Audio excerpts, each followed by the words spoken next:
if I'm too this way, is it because of hormones? And you're like, girl, hormones has a lot, is the reason for a lot of things happening. That was my way of rewording what you said. Yeah. But tell me more.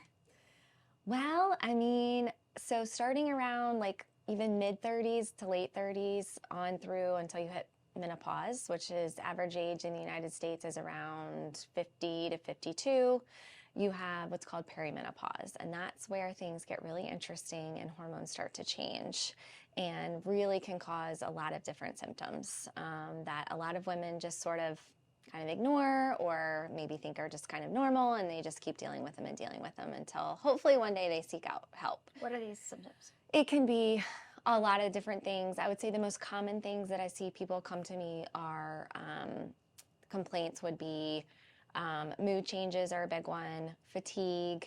Mood changes, like I'm so happier? like usually more agitation or anxiety, I would say, is a big one, even depression. But yeah, more just irritability, agitation. Sometimes it's just an increase like right before maybe their cycle, but it's more exaggerated than normal. They have a hard time controlling like rage, for example, or just little things that didn't bother them become like really frustrating for them, and they can't kind of deal with it very easily, or maybe they're lashing out at a spouse or their kids more frequently than they had in the past. Body composition changes are a big one. Difficulty losing weight, or maybe having increased body fat in areas that they haven't really had to deal with before. Menstrual cycle changes, that's another big common one. So either cycles become irregular or they're heavier in flow. So that's really common. And other ones can be body odor changes, sweating, trouble sleeping, hair loss changes or hair growth in places that you don't really like, or acne. You've got like the full list. Yeah, it's like it's a lot. I would say those are probably the most common that I deal with and see. Yeah. How did you get started in this? Like, so did you grow up saying I'm going to be a hormones expert? Not at all. Didn't even know hormones were like a thing. I honestly didn't even know that much about my menstrual cycle until way later in life, and had been having a menstrual cycle for 20 plus years and didn't really know anything about it until I kind of was forced to. But I opened my business up in early 2021, so January 2021, and actually was doing pelvic floor therapy for women. So that's sort of kind of the gateway into hormones for me. So I struggled with urinary incontinence after I had my first child and was like, what the heck? Nobody told me this could happen. It's a very popular thing too. It's incredibly common. Yeah. Dealt with it for 6 years, had 2 other kids. Thankfully, it didn't get worse. But after my third, I was like really over it. Like running was a big trigger for me. So I wanted to do something about it, but I had a pretty traumatic birth with my daughter and really didn't want anything invasive. Definitely wasn't interested in like the sling or surgery. There wasn't really a lot of options. My OB, I loved my OB. She was wonderful, but she never really asked me about incontinence. So I just really didn't know what you could do. And then somebody told me about the mcella chair, which I have. The what? It's called mcella. Okay. It's energy therapy. Okay. So it's a chair that you sit on, and it has magnets at the bottom, and it generates high electromagnetic energy. So it's really high intense energy. It's similar technology to an MRI, so you can't have like a pacemaker or any metal in your pelvic floor area, but it triggers super maximal contractions to your pelvic floor. So involuntary. You just sit there. The chair does all the work. I had never heard of it. Somebody that owned a medical spa in Roanoke, where I'm from, Roanoke, Virginia, had just gotten it and was just telling me about it in conversation because she knew I was a nurse practitioner. And I was like, wait a minute, it does what? You just sit on it and it takes you stop peeing your pants? And I was like, a miracle. I need that. Yeah. Like I pee my pants. And she was like, no, you don't. I was like, yes, I do. Ever since I had my first child.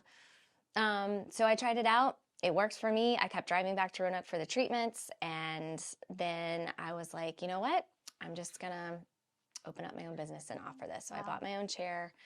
And because really before that, there was pelvic floor therapy, which is great. Don't get me wrong. It is wonderful. And a lot of people, that's a better route. But for some people that really just need to strengthen their muscles, they want some help to kind of boost along their efforts and get results faster, mcella is a great treatment choice that's non-invasive.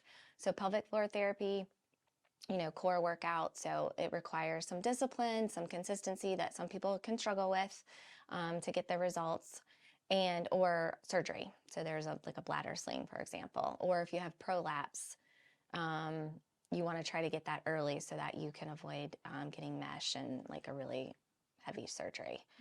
So yeah, prolapse means like your organs are actually coming or lowering. Yeah. So mcella can help mild to moderate prolapse and stress incontinence. Those are the main diagnoses for it. So that's how you started. So that's how I started. And I was doing that for a couple of years or like a year and a half before I started being like, okay, I want to expand. And I had heard common themes from every woman.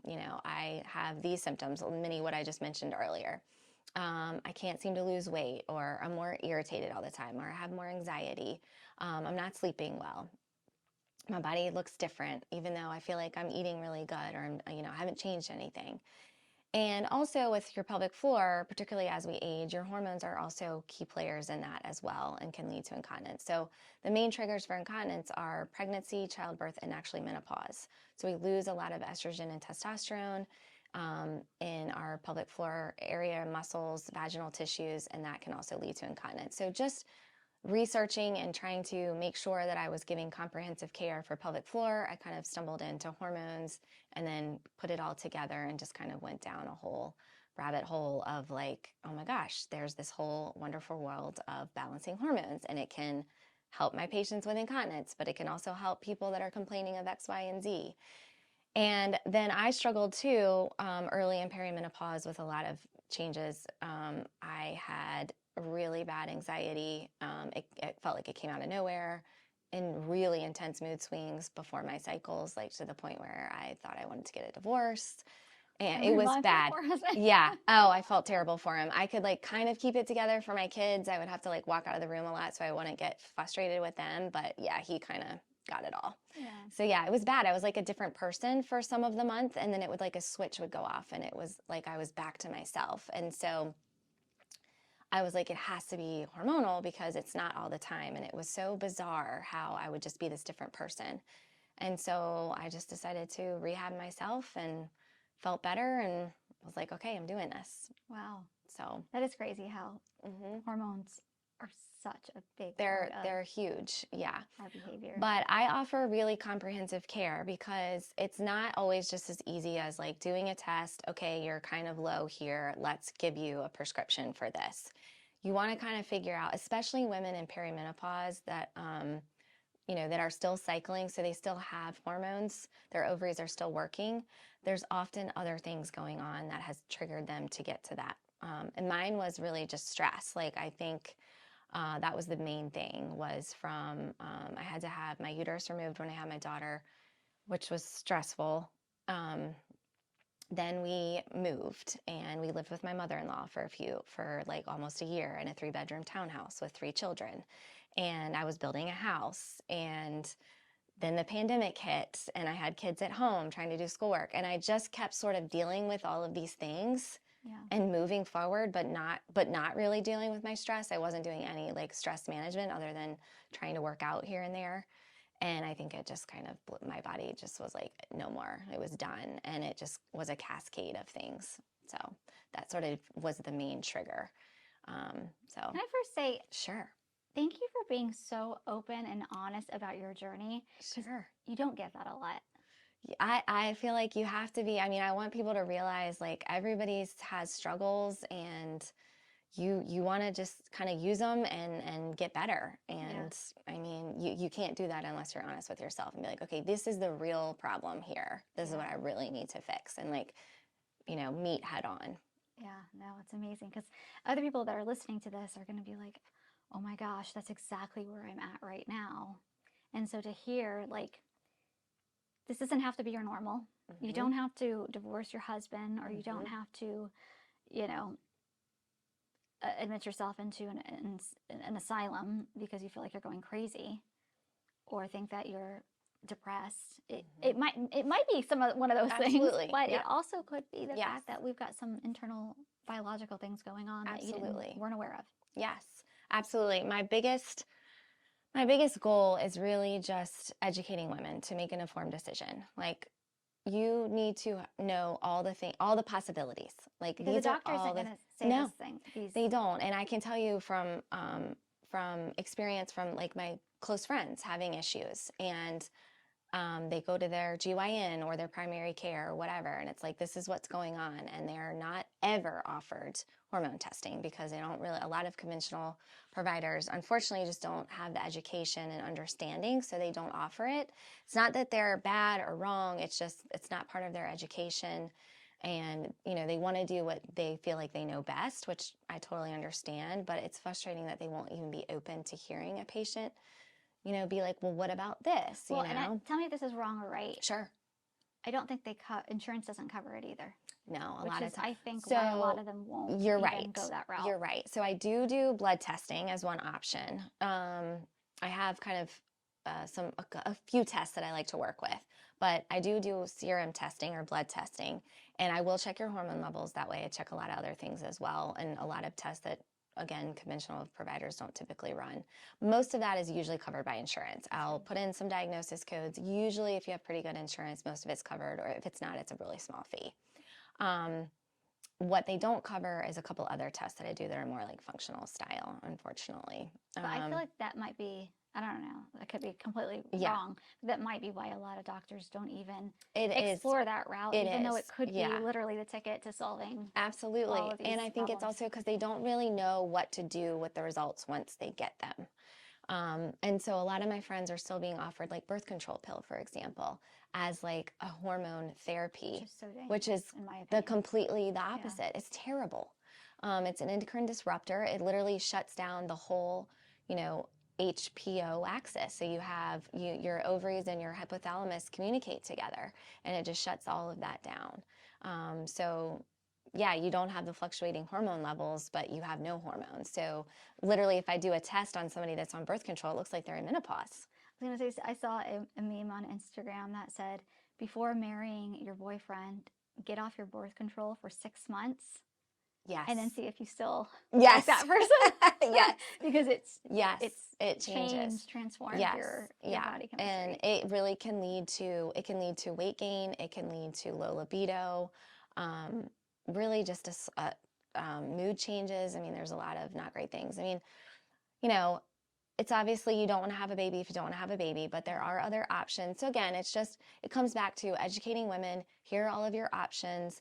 These are what also may be going on with your body. These are, you know, some of the tests that we can do to look at that, and then you can make a decision on how you want to go about it. So I do a lot of like lifestyle education. So sometimes it's just a few dietary changes. It doesn't have to be anything major, but sometimes a few tweaks can work that are just better for your body at that point in your life. You know, I have a big sleep medicine background, so sleep is a big one that I always address with people and try to make sure that you're sleeping well. And there's lots of tools and tricks that I can do for that. Exercising, you know, how are you exercising? Maybe we need to tweak that a little bit. And then there's lots of good supplements that can really support your body. You know, we can look for deficiencies and see what you need. Or you may be a good candidate for bioidentical hormone treatment if that's something that you're interested in, and, you know, it looks like you're kind of at the point where you want to start supplementing or even replacing what you're losing. So how are you currently, I know you say you want to get the word out there, how are you currently marketing this business? So I'm on Instagram. I'm not the best at social media, really don't like it. But I like social media I think that it's a great place for people to go and get information, and I think it's being used more for that. But there's also an unhealthy side of it that I don't love, so I try not to be on there too much, but having a business, you're sort of just gotta get out there. Yeah. And then word of mouth, really, I work mostly by referrals, to be honest, as most of how my business is. I think because it's slowly growing, but I think it's because it's such a little known, not little known, but it's still emerging right now. Absolutely. So when somebody does hear that this is a treatment option, they're like, oh my God, and it's a lot of it is a very natural Yes. changes that you can make. Yep. Absolutely. Or to get off of the birth control. You know what I mean? Yes, Like these absolutely. options, you just Yes. you weren't educated about. Yes. Yes. I've been able to successfully get several patients off birth control that have, you know, figured out another route. Now these are women that were married, but they've figured out another route for birth control. And just even that made them feel a lot better. But we certainly took it steps further and made some other changes. So I'm sure it helped. Yeah. Maybe you could have somebody on your team that's like loves social media, because I could just see so many, like, which I'm not on TikTok, but like Sure. the TikTok. Oh yeah. And You can be really fun with it. Right? You can Yes. have so much fun with it, and then educate women in a fun way where you're like, oh my gosh, I need Yes. that. I need to go talk, or at least explore these different options. Yeah. Yeah. No, you can do a lot of fun. What there is, and I see it a lot on social media, and I'm always like, gosh, I want to be like that. Yeah. I want to be funny like that. I can be funny in conversations, but then you put me on the camera and I'm like, I pee my pants. Yeah. And now I don't. Yes. Exactly. Like, call me if you want to. Right. So, I mean, they're real issues. So many women struggle. I mean, there are women out there that don't struggle. I always tell people, like, if you feel good, like, don't feel like, oh my gosh, something must be wrong with me, because they see it everywhere. Like, there are definitely women that sail through perimenopause and, you know, relatively easily, and that is awesome. So, I mean, if that's you, keep rocking it. Perimenopause just means the period 10 to 15 years before menopause. Okay, you said that about that. Yeah, no, it's okay. Mid-30s. And it's when your hormones start to shift. So typically about 50% of women will lose testosterone, and that's kind of on like a steady decline. Then some people don't. Everybody loses progesterone. That's the one that typically declines first. And then your estrogen is like on a roller coaster ride. So down or up? Or both. Up and down? Up and down. And it has really exaggerated peaks and valleys. So before, I mean, estrogen always kind of goes up and down. I mean, all your hormones do.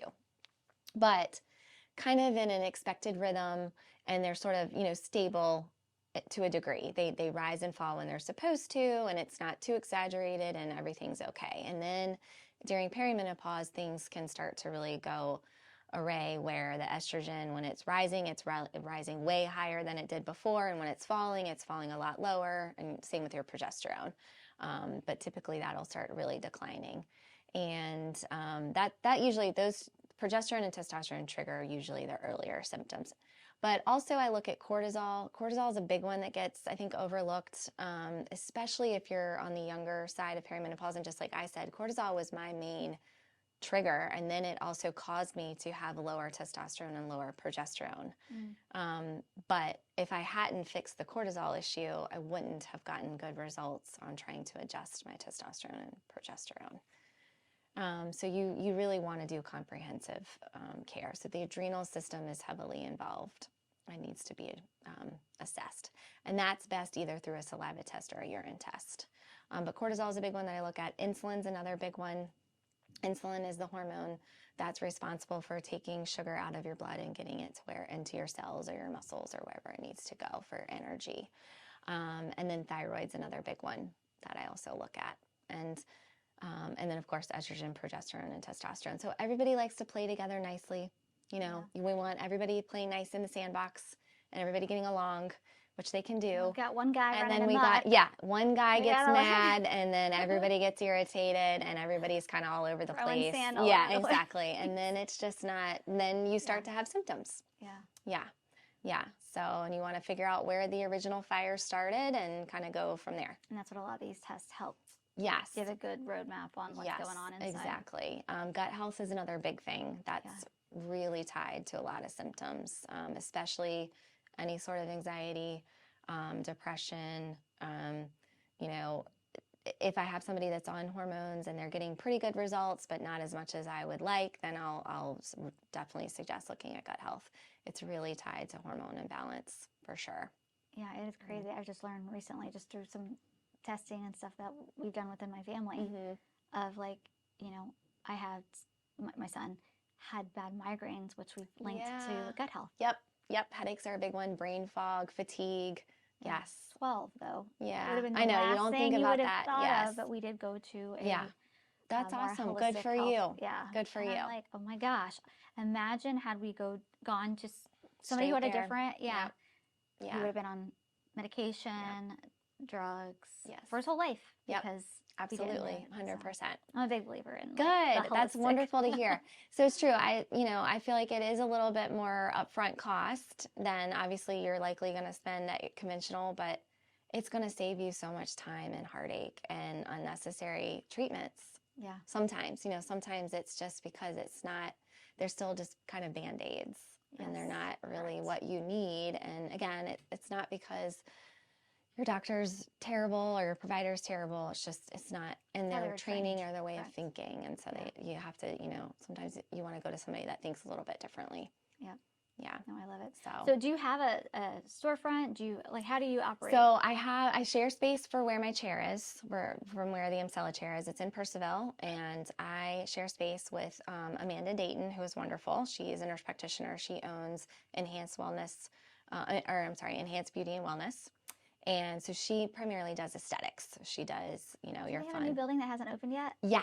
Okay, I see the sign when I drive by it. Yes. But they have another place right now. Yes, so we're on North Hatcher Street in a little cool. white house there, and we're kind of busting at the seams. The new place is going to be amazing. It looks like it's going to be. Yes, from the outside. Incredible. Yes, it's going to be really I great. know who's working on it, and I know they always do it. Yes, so they do. Job. Yeah, she got the best team. So that's where I am, and I'm there, and I can do some hormone consults in person, but a lot of the hormone stuff I do is virtual.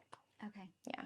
That's yeah, amazing. because I find most people are fine with that, especially post-COVID. Everybody sort of just assumes a lot of care can be virtual. Yeah, and it can be. It can be. As long as you trust the provider. Yeah, exactly. But I still do like to do in-person visits. I love to really get to know my patients, and I think you can lose some of that just doing all virtual. Sometimes I meet people at coffee shops. It's whatever they want to do, really. Yeah.